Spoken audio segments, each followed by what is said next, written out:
आज हम लोग पढ़ने वाले हैं Nelson Mandela long walk to freedom, जो कि तुम लोगों के क्लास 10th के फर्स्ट फ्लाइट बुक का चैप्टर नंबर 2 है। तो सबसे पहले तो हम लोगों को ये पता होना चाहिए कि नेल्सन मंडेला कौन थे। नेल्सन मंडेला साउथ अफ्रीका के पहले ब्लैक प्रेसिडेंट थे, जिन्होंने अपने 30 साल जेल में बिताए ताकि साउथ अफ्रीका को इंडिपेंडेंस मिल सके। तो हमारा ये जो स्टोरी है ये एक ऑटोबायोग्राफी है जिसे खुद नेल्सन मंडेला ने अपने हाथों से लिखा है। इस स्टोरी में नेल्सन मंडेला बताते हैं कि वो दिन कैसा था जिस दिन वो प्रेसिडेंट बन रहे थे। तो ये जो स्टोरी है ये स्टूडेंट्स को काफी बोरिंग लगती है, लेकिन एनिमेशन के द्वारा तुम लोगों को ये स्टोरी काफी अच्छी लगेगी। तो वीडियो को पूरा एंड तक जरूर देखना। तो अब चलो हम लोग शुरू करते हैं इस चैप्टर के एक्सप्लेनेशन को।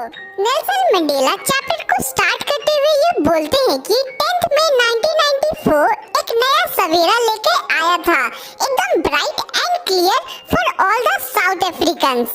अब मंडेला कहते हैं कि उन्हें रिस्पेक्ट एंड ऑनर देने के लिए लोग सुबह से ही आने लगे थे। पूरे वर्ल्ड के बड़े-बड़े पॉलिटिशियन एंड रिच पीपल वहां आए थे ताकि वो इनॉग्रेशन को रिस्पेक्ट दे सके। ये गैदरिंग साउथ अफ्रीका का अब तक का लार्जेस्ट गैदरिंग था। ये सेरेमनी एक बहुत ही लवली सैंडस्टोन एम्फीथिएटर में होने वाली थी।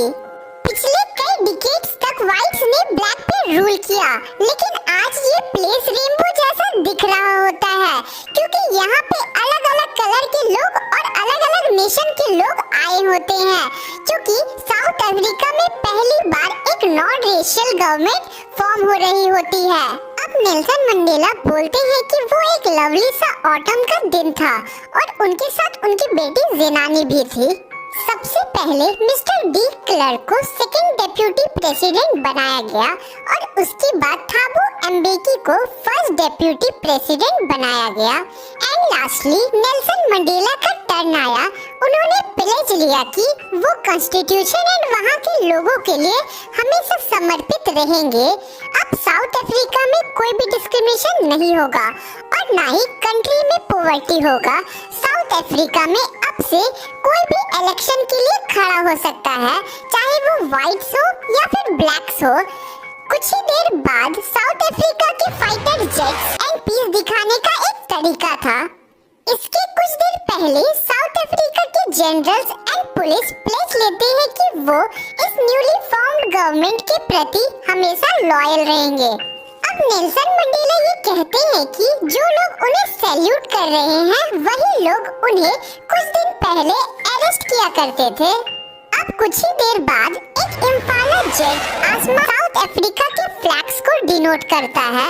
इस दिन साउथ अफ्रीका में दो नेशनल एंथम गाए जाते हैं।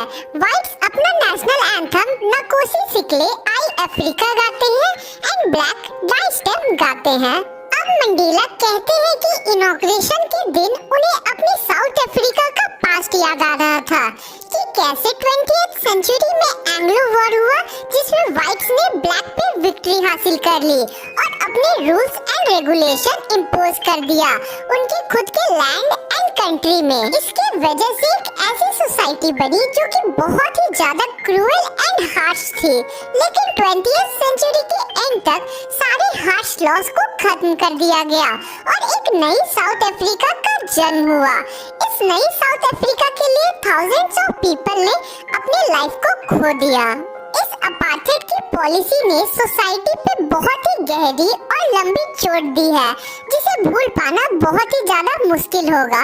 Oliver Tambos, the Walter, the chief Luthulis, the Yusuf Dadoos, the Bram Fischer, the Robert, इन सब लोगों के चलते आज साउथ अफ्रीका एक इंडिपेंडेंट कंट्री है और इन सभी के योगदान के बिना ये पॉसिबल नहीं हो पाता।